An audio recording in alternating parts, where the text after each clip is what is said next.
नमस्कार, मैं राणा यशवंत आपका फ्रंट पर स्वागत करता हूँ। मेरे साथ संजय जी हैं और जैसा हम लोग बिहार को लेकर के चर्चा करते रहे हैं और ये समझने की कोशिश करते हैं कि बिहार में अभी जो चल रहा है, सरकार के स्तर पर जो फैसले होते हैं और विपक्ष जिस तरीके से अपनी रणनीति तैयार कर रहा है, उसमें आम आदमी अपने आप को कहाँ पा रहा है? यानी कि बिहार के भीतर का माहौल क्या है? जो जनमत है, वो किस तरह का तैयार हो रहा है? और आज की तारीख में बिहार में हलचल है क्योंकि विपक्ष आरजेडी, कांग्रेस और लेफ्ट के तमाम दल मिल करके वोट अधिकार यात्रा चला रहे हैं बिहार में। वोट अधिकार यात्रा इसलिए क्योंकि आरोप सरकार के ऊपर है, केंद्र सरकार के ऊपर कि यह सरकार बिहार में एसआईआर के नाम पर वैसे लोगों को वोटर लिस्ट से बाहर कर रही है जो महागठबंधन को वोट दे सकते हैं या फिर वो अपने वोट बैंक को बढ़ा रही है। चुनाव जीतने के लिए एक अलग तरह की साजिश कर रही है और उसको वोट चोरी का नाम राहुल गांधी ने दिया है कि सरकार वोट चोरी कर रही है, जिसका विरोध एनडीए लगातार करता रहा है।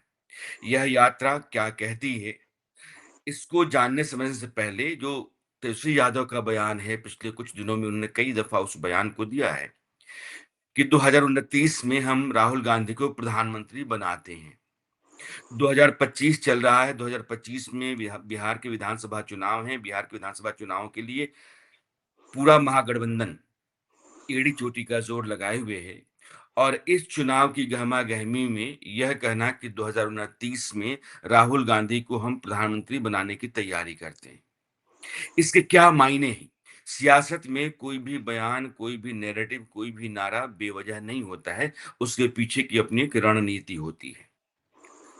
इसलिए बिहार विधानसभा चुनाव आरजेडी कांग्रेस के बीच के समीकरण, राहुल गांधी को प्रधानमंत्री बनाने का तेजस्वी यादव का नारा, इनके बीच अगर कुछ है जिसको समझना ज़रूरी है, तो ज़ाहिर है चर्चा होनी चाहिए। इसलिए यह सवाल मैं आज संजय जी के सामने लेकर के आया हूँ। संजय जी, क्या है ये? 4 साल बाद लोकसभा चुनाव होंगे, बिहार में आज की तारीख में विधानसभा चुनाव हैं। वहाँ एनडीए की सरकार नीतीश कुमार की अगुवाई में है। केंद्र की सरकार, बिहार की सरकार, इन दोनों के खिलाफ मोर्चा खोलना समझ में आता है। 2029 के दिन दिखाना या उसके मंसूबे बाँधना, ये बेवजह नहीं होगा, कुछ कारण तो होगा। राजनीति में सर एक शब्द इस्तेमाल होता है पोस्चरिंग। हुँ, कांग्रेस वही बिहार में पोस्चरिंग कर रही है। 2-4 दिन पहले जब कांग्रेस के ही कृष्णा अल्लावरू से सवाल पूछा गया हुँ, कि क्या तेजस्वी आपके गठबंधन के मुख्यमंत्री होंगे? कोऑर्डिनेशन कमेटी के तो वो चेयरमैन हैं। हुँ, तो कृष्णा अल्लावरू ने बड़ा ही, जिसको कहते हैं ना, बड़ी क्लियरिटी के साथ, स्पष्टता के साथ उन्होंने कहा कि मुख्यमंत्री तो जनता तय करती है ना, या विधायक तय करते हैं, जो हुँ, संवैधानिक प्रक्रिया है। हुँ, ये और ये एक तरह से ये जवाब से स्केप कर गए, कट गए। वही दो जो बयान है लालू प्रसाद यादव जी का, नालंदा में वो लालू प्रसाद जी जाते हैं अपने लोगों के बीच में और कहते हैं कि आप लोगों को इसलिए एकजुट होना है कि तेजस्वी जी को मुख्यमंत्री बनाए। हुँ, मोतिहारी में वो कहते हैं कि कोई माई का लाल तेजस्वी जी को मुख्यमंत्री बनने से नहीं रोक सकता है। इस दो बयान को लेकर के भी सवाल पूछे गए कांग्रेस से कि भाई लालू जी का जो कॉन्फिडेंस लेवल है, जिस तरह से तेजस्वी जी ने भी कई बार कहा कि अगर हुँ, मैं मुख्यमंत्री बनूंगा तो मैं तस्वीर बदल दूंगा। कल भी बोल रहे थे, परसों भी बोल रहे थे कि हुँ, पिछली बार में 17 महीने या 20 महीने मिले, अगर इस बार भी हमें मौका मिला तो हम तस्वीर को बदल करके 5 साल का वक्त अपने। लेकिन बार बार कांग्रेस की जो चुप्पी है, ये चुप्पी तो संकेत दे ही रहा है ना। हुँ। ये तो अब तेजस्वी जी यहां तक कह गए कि राहुल गांधी जी 2029 में प्राइम मिनिस्टर होंगे, ताकि कांग्रेस तो कुछ बोल दे कि हाँ ठीक है। यानी आप ये कह रहे हैं कि तेजस्वी यादव मुख्यमंत्री पद के उम्मीदवार के तौर पर महागठबंधन की ओर से रखे जाएं लोगों के बीच में, इसकी खातिर कांग्रेस की चुप्पी आरजेडी को, तेजस्वी यादव को परेशान किए हुए। उस परेशानी को दूर करने के लिए और कांग्रेस की हामी लेने के लिए तेजस्वी यादव ने यह कहा कि हम राहुल जी को प्रधानमंत्री बनाएँगे 2029 में। आपको ये लगता है कि वो कांग्रेस के भीतर जो एक गाँठ है या कांग्रेस जो नहीं बोल रही है, उस गाँठ को खोलने और कांग्रेस की ज़ुबान खोलने के लिए वो यह तुर्रा फेंक रहे हैं? सर, इसको एक और एंगल से देखा जाए। हुँ, जब इंडिया गठबंधन 2000 ये में चुनाव में लड़ रही थी 24 में, हुँ, और ममता बनर्जी जी ने कांग्रेस के प्रधानमंत्री पर सवाल उठा दी थी कि क्यों हुँ, नहीं, दूसरे व्यक्ति क्यों नहीं। तो इसी बिहार के लालू प्रसाद जी कहने वाले थे कि ममता बनर्जी जी क्या बुरे हैं। भाई हुँ, 24 और 25 के बीच में तो बहुत अंतर नहीं हुआ है। आज राहुल गांधी में प्रधानमंत्री की सारी जो अच्छाइयां हैं वो तेजस्वी जी को दिखने लगी, जबकि 24 में ममता बनर्जी जी के सुर में सुर मिला रहे थे ये। हुँ, तो बात तो इतनी समझ में आ ही रही है ना कि आखिर जो कांग्रेस अपना पत्ता नहीं खोल रही है, ये आरजेडी चाहती है कि किसी भी तरह से कांग्रेस या कांग्रेस के जो आला कमान है, राहुल गांधी जी हों, सोनिया गांधी जी हों, वो हुँ, तेजस्वी यादव के मुख्यमंत्री पर मुहर लगा दें कि हुँ, जो सवाल नेताओं से पूछा जाता है, कृष्णा अल्लाह बरू से या राजेश राम जी से, और ये लोग चुप्पी लगा जाते हैं, अगर राहुल गांधी ही बोल देंगे कि हाँ इसलिए हम लोगों को बिहार में मजबूती से लड़नी है कि तेजस्वी जी को बतौर मुख्यमंत्री बनानी है, तो ये जो सारे दाव जो चले जा रहे हैं। देखिए, बेगूसराय से इन्होंने जो चंपारण से शुरू किया था रोजगार यात्रा, हुँ, रोजगार यात्रा में आरजेडी के साथ खड़ी नहीं होती है, क्योंकि आरजेडी को लगता है कि ये नौकरी और रोजगार तो हमारा मुद्दा है, इस मुद्दे हुँ, को हाईटेक कांग्रेस कैसे कर लेगी, तो वहां पर ही अपने को किनारे कर लेते हैं। हुँ, मल्लिकार्जुन खड़गे वही बक्सर में आते हैं, मात्र 3000 कुर्सियां लगी थी और कुर्सियां खाली रह जाती है, 300 या 200 की भीड़ वहां दिखी। हुँ। आखिर कांग्रेस के राष्ट्रीय अध्यक्ष बक्सर में आते हैं, आरजेडी के सांसद वहां मौजूद थे, क्या लेफ्ट का समर्थन है आपके साथ? क्या लगता है कि इतने लोग भी नहीं थे जो कि बहुत बहुत दिलचस्प मोड़ पर आप बातचीत लेकर के आए हैं। संजय जी ये कह रहे हैं कि दरअसल आरजेडी और कांग्रेस के बीच अंदर खाने की जो लड़ाई है, वो लड़ाई बार-बार सतह पर आती है। जब मल्लिकार्जुन खड़गे ने उस इलाके में जो इलाका आरजेडी का गढ़ माना जाता है, सासाराम, बक्सर यानी कि आप शाहाबाद के इलाके में, मगध के इलाके में आएँगे, तो वो आरजेडी के लिहाज से मजबूत है।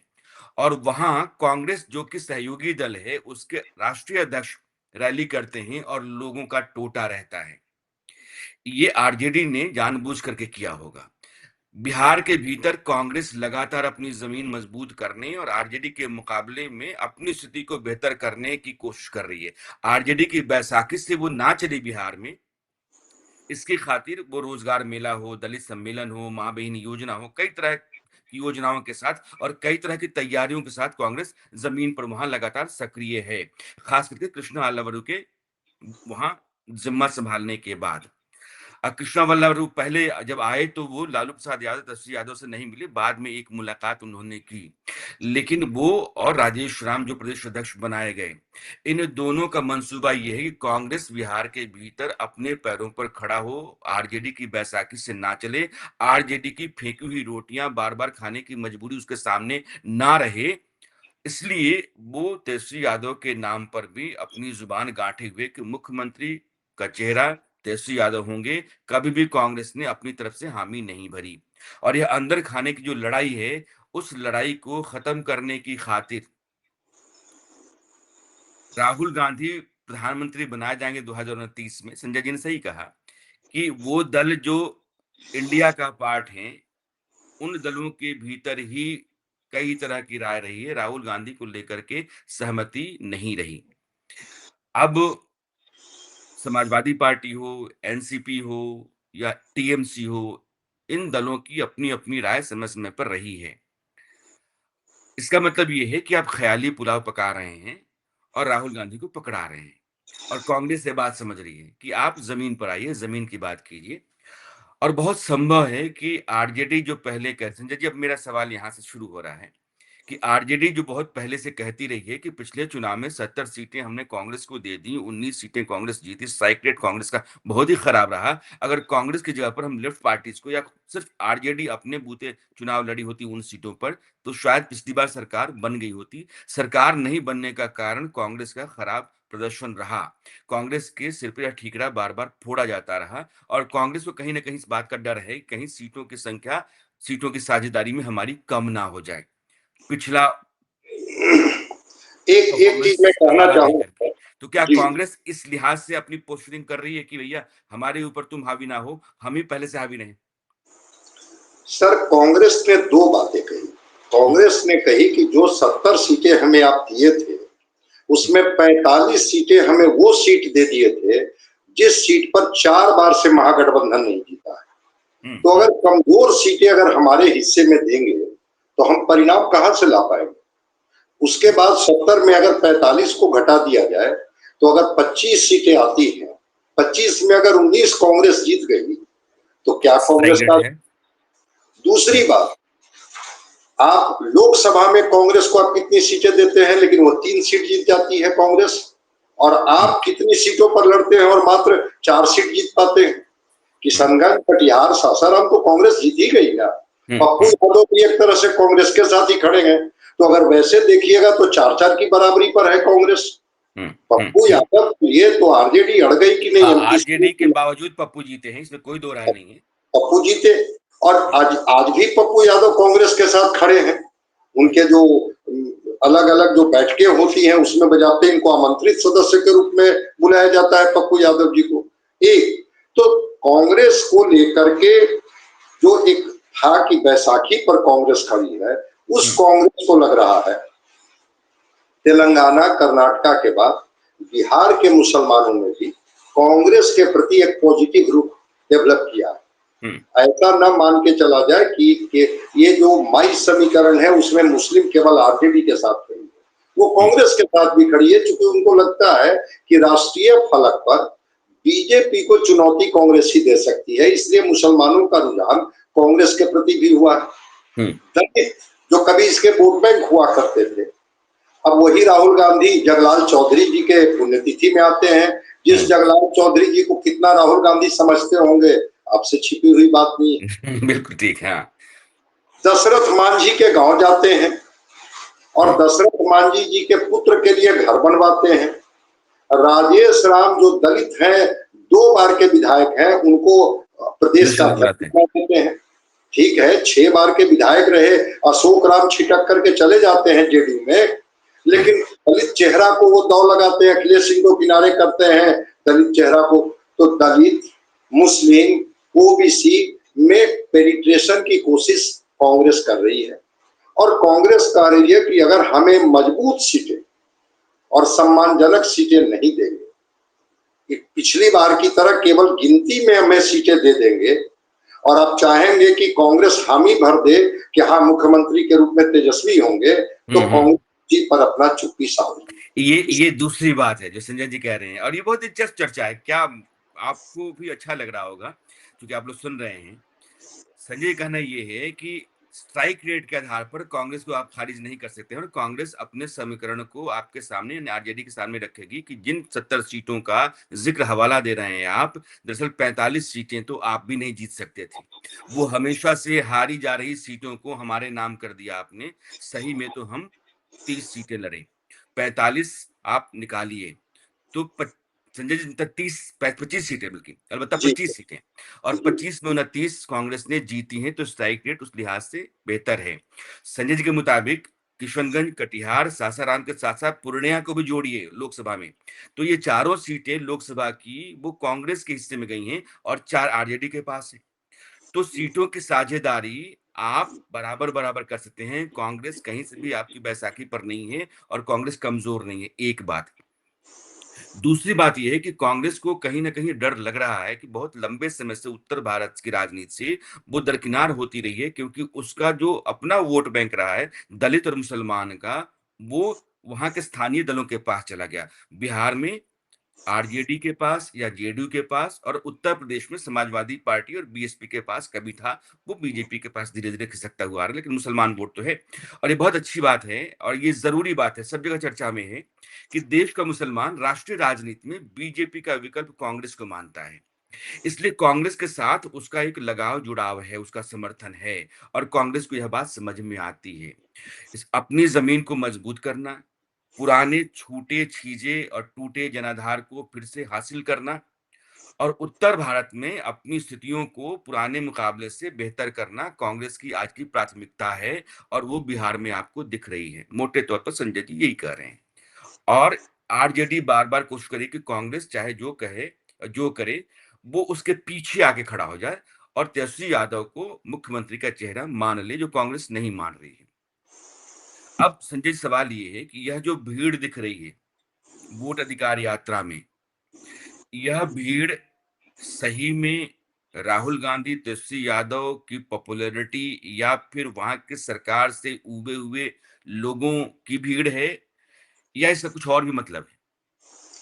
सर, अब यात्रा की टाइमिंग को देख लीजिए, बिल्कुल हम्म, चुनाव सामने है हम्म, और छोड़ दीजिए गठबंधन, 243 सीटों पर कांग्रेस ने तीन तीन प्रत्याशी मांगा है, तीन प्रत्याशी की कम से कम तीन प्रत्याशी एक विधानसभा का। जब आप गठबंधन में लड़ने जा रहे हैं, फिर हम्म, ये तीन तीन प्रत्याशी हर विधानसभा से आपको मांगने की जरूरत क्या है? तो हम्म, कांग्रेस के प्रत्याशी हों, लेफ्ट के प्रत्याशी हों, आरजेडी के प्रत्याशी हों, जब उनके गठबंधन के बड़े नेता, वो दीपंकर भट्टाचार्य भी हैं, वहां पर तेजस्वी यादव भी हैं, मुकेश सहनी भी हैं, राहुल गांधी भी हैं, तो क्या लगता है कि ये प्रत्याशी लोगों को खड़ा नहीं करेंगे सड़कों पर? वो भीड़ नहीं लाएंगे, वो हम्म, दम नहीं दिखाएंगे कि भाई अगर हमें मौका दीजिएगा, अगर टिकट हमारे हिस्से में आता है तो हम्म, हम सीट को फिर से आपकी झोली में डाल देंगे। तो हम्म, चुनाव के मुहाने पर खड़ा बिहार में हम्म, वो भीड़ प्रत्याशी के हम्म, द्वारा लाई गई भीड़ है, जो भीड़ दिख रही है। बिल्कुल वो बिल्कुल। भीड़ वो भीड़ को हम उसको वोट के तौर पर हम चीजों को नहीं देख रहे हैं। हम्म, हम्म, क्योंकि होता है ना कि प्रत्याशी अपनी ताकत दिखाना चाहते हैं।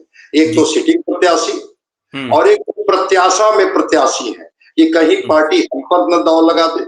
मैं हम्म, एक पॉइंट को और टच कर देना चाहता हूं। हम्म, कांग्रेस न केवल दलित और मुस्लिम पर, ठीक है, अगड़े को वो बहुत भाव नहीं दे रही है, लेकिन इस बार हमने देखा हम्म, डॉक्टर श्री कृष्ण सिंह और अनुग्रह बाबू के टाइम में भी बिहार से कांग्रेस वर्किंग कमेटी में लोग नहीं होते थे। इस बार दो दो लोगों को कांग्रेस वर्किंग कमेटी में अग्रणी समाज से रखा गया। अच्छा। भाई इतनी दरियादिली कैसे आ गई? तो हम्म, कांग्रेस उस सोशल इंजीनियरिंग को साधने की कोशिश कर रही है कि हम्म, हम मुस्लिम को भी साधें, पिछड़ा को भी साधें। राहुल गांधी जहां भी आरक्षण आरक्षण की बात वो कर रहे हैं, हालांकि कल वो भूल गए थे, बाबूजी बाबूजी कहते हैं, वो भूल गए कि बिहार के प्रथम मुख्यमंत्री कौन थे। फिर तेजस्वी यादव ने पीछे से कहा कि श्री कृष्ण बाबू, तो कहे कि हाँ श्री कृष्ण बाबू जी। अब हम्म, बाबू जी को हम लोग जगजीवन राम जी को जगजीवन राम जानते के बारे में, हाँ। हैं। अब वो बिहार की जनता तो समझ ही रही है कि राहुल गांधी जी को बिहार की जमीनी समझ कितनी है। लेकिन जो इनके कोटियर्स हैं, जो कृष्णा अलावरू हैं, राजेश राम हैं, इनको टास्क दिया गया है कि हम्म, आप कांग्रेस आरजेडी के कृपा पात्र बिहार में मत बनिए। हम्म, आपके बारे में जो ये कह के खारिज कर दिया जाता है कि वोट बैंक मेरा है, हमारे वोट बैंक से कांग्रेस इतनी सीटें ले आती है, अकेले कांग्रेस लड़ नहीं सकती है, जीत नहीं सकती है, और वो हम्म, 2010 का हवाला दे करके इनको खारिज कर दिया जाता है कि अकेले तो लड़े थे, 4 सीटें आई थी। हम्म, ठीक है, उस वक्त आरजेडी को भी 22 सीट आई थी, लेकिन हम्म, कांग्रेस को भी 4 सीट आई थी। तो ये जो भीड़ है, ये प्रत्याशियों के द्वारा लाई गई भीड़ है। जो भीड़, चूंकि चुनाव है ना, अब तो हम्म, कुछ दिन में टिकट फाइनल होगा, तो अगर अभी भी वो अपनी ताकत प्रत्याशी नहीं लगाएंगे, और जो सिटिंग एमएलए हैं, मैं बताया ना कि वो जो मगध और शाहाबाद का इलाका है, चाहे वो लोकसभा की सीटें हों, चाहे विधानसभा की सीटें हों, हम्म। वो इंडिया गठबंधन की सीटें हैं। जरा यात्रा को दूसरे जिले में तो जाने दीजिए, उसके बाद फिर हम लोग भीड़ पर बात कर यानी लेंगे। आप ये कह रहे हैं कि एक तो हर कॉन्स्टिट्यूंसी में आपने 3 कैंडिडेट मांगे हैं, तो उन कैंडिडेट्स ने भी अपनी तरफ से लोगों को जुटाया है, जमाया है। दूसरा आप ये कह रहे हैं कि शाहाबाद मगध का इलाका है और यह चूँकि पहले से महागठबंधन का मजबूत इलाका है, आपको भीड़ दिख रही है। बिहार के दूसरे हिस्सों में जहाँ एनडीए मजबूत है, उन हिस्सों में जब यात्रा जाएगी, आपको लगता है कि फ़र्क नज़र आएगा? हाँ, निश्चित रूप से फर्क नजर आएगा, चूंकि है क्या कि वहां पर तो एनडीए की भी एक अपनी ताकत है। तो हुँ, एनडीए के विधायक, एनडीए के एमपी जो होंगे, वो तो चाहेंगे ना कि हमारे लोग अगर इंडिया गठबंधन के भीड़ में शामिल हो जाते हैं, मतलब कि हमारे टिकट पर एक प्रश्न चिन्ह लग जाएगा कि भाई हुँ, उस इलाके से इंडिया गठबंधन की यात्रा गुजर रही थी, आज तो इन लोगों का बीच में एक रेस्ट है, फिर कल हुँ, से हुँ, यात्रा की शुरुआत होगी। और हुँ, यात्रा की टाइमिंग भी बड़ा अद्भुत है। सुबह में ये लोग निकलते हैं, कुछ लोग थे यात्रा में, आज उनसे मेरी बात हो रही थी। हुँ, तो सुबह में ये लोग 7 बजे निकलते हैं, 11 बजे कहीं कोई खुले ये जीप पर खड़ा होकर भाषण वगैरह होता है, हुँ, फिर बीच में यात्रा स्थगित हो जाती है, हुँ, फिर 6 बजे से शुरू होती है। तो होता क्या है कि वो जो टाइमिंग जिस समय मैक्सिमम लोग इनके बात को सुनने के लिए खड़े हों, हुँ, उस समय वो यात्रा को ये फोकस करने की कोशिश करते हैं। और बीच की टाइमिंग जो होती है, जिस समय दोपहर का समय होता है हुँ, ना कि हुँ, बारिश हुँ, हो है, चाहे तेज धूप हो, परिस्थिति जो हो, लेकिन उस भीड़ में भी लोग कार्यकर्ता इनके साथ पैदल चल रहे हैं। हुँ, तो हुँ, ये टाइमिंग भी इनका बड़ा ये है। तो जरा यात्रा को और जगह निकलने दीजिए। और उस स्थिति में मैं मानता हूं कि राहुल गांधी जी बिल्कुल बिहार में चाहते हैं, क्योंकि पहली बार राहुल गांधी जी बिहार में 10 दिनों की यात्रा पर हैं। हुँ, 10 दिनों की यात्रा में राहुल गांधी जी अपने को साबित करने की कोशिश कर रहे हैं कि ये कांग्रेस की ताकत है। तेजस्वी जी लेफ्ट की पार्टियां बताने की कोशिश कर रही है कि आपकी ताकत से ज्यादा हम लोगों की ताकत लगी हुई है, तब ये दृश्य दिख रहा है। लेकिन हुँ, अल्टीमेट कांग्रेस को लग रहा है कि मेरे पास खोने के लिए क्या है, हमें तो मुख्यमंत्री बननी नहीं, हुँ, हुँ, हुँ, तेजस्वी जी को मुख्यमंत्री बननी है। और तेजस्वी जी अपनी पूरा जो अर्जुन के तीर की तरह, वो जो पूरा मछली की आंख उनकी जो है वहां पर लगी हुई है कि भाई हमें मुख्यमंत्री बनने के लिए राहुल गांधी जी हो या लेफ्ट की पार्टियां हो, आखिर इतना देर क्यों कर रही है। मुकेश सहनी तो बोल रहे हैं कि भाई ये सीएम बनेंगे, हम डिप्टी सीएम बनेंगे। वो दोनों हुँ, पद के लिए वो अपना पहले ही वो भर दिए हैं, fill in the hmm, blanks होता है, वो भर दिए हैं। हुँ, लेकिन आखिर कांग्रेस क्यों चुप्पी लगाए हुए है, लेफ्ट क्यों कुछ नहीं बोल रही है। राहुल गांधी जी का भी इस यात्रा में तेजस्वी जी भी अपनी संभावना तलाश रहे हैं। और हुँ, राहुल गांधी जी बताने की कोशिश कर रहे हैं कि अगर आप हमें अंडर एस्टिमेट कीजिएगा, हमें सीट को लेकर के इस बार भी मजबूत सीट और एक सम्मानजनक सीटें नहीं दीजिएगा, तो ऐसा नहीं है कि हम बिहार में कमजोर हैं, हमने भी अपनी जमीन को उर्वर किया है। ये संजय जी ने जो कहा है, मैं इसको कंक्लूड करना चाहता हूँ। राहुल गांधी इस साल 6 दफ़ा से ज़्यादा बिहार की यात्रा कर गए होंगे और 10 दिनों की यह यात्रा है। यह बता रहा है कि कांग्रेस ने इस बार के विधानसभा चुनाव में अपनी स्थिति को बिहार के भीतर ज़मीन पर मज़बूत करने की कोशिश की है और उस इल्ज़ाम से, आरोप से वो बाहर निकलना चाहती है, जो बार-बार आरजेडी की तरफ से लगाया जाता रहा है कि आप तो हमारी बैसाखी पर चलते हैं, हमारे वोट के ज़रिए आपको सीटें मिलती रही हैं। इसलिए इससे बाहर आकर के वो अपना जनाधार, अपनी ज़मीन और अपने आप को खड़ा करना चाहती है। इसलिए राहुल गांधी के माध्यम से, राहुल गांधी के ज़रिए कांग्रेस ने अपनी एक रणनीति तैयार की, जो आपको दिख रहा है। लेकिन कांग्रेस की चुप्पी ने तेजस्वी यादव की बेचैनी बढ़ा रखी है। कांग्रेस एक प्रमुख दल है महागठबंधन का और वो तेजस्वी यादव ही महागठबंधन का मुख्यमंत्री चेहरा हैं, इस पर कुछ बोल नहीं सकी है और ना ही लेफ्ट दलों की तरफ से इस बारे में कोई सफाई रही है। तो यह जो चुप्पी है साथी दलों की, उसने कहीं न कहीं महागठबंधन के भीतर जो सबसे बड़ा दल है, इसमें कोई दो राय नहीं है। आरजेडी सबसे बड़ा दल है और सबसे अधिक जनाधार का दल भी है। लेकिन उसकी परेशानी अपने साथी दलों के कारण ही है और तेजस्वी यादव का जो मंसूबा है, अभी वो मन के भीतर ही रह गया है। वो लड्डू फूट नहीं पा रहा है और उसी लड्डू के फूट नहीं पाने का कारण है कि वो बार-बार कहते हैं कि 2029 में राहुल गांधी को प्रधानमंत्री बनाएँगे और राहुल गांधी को पता है कि ये दूर की कौड़ी है, हमको सब समझ में आता है।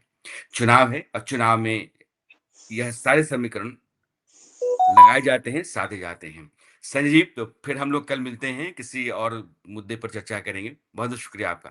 Thank you.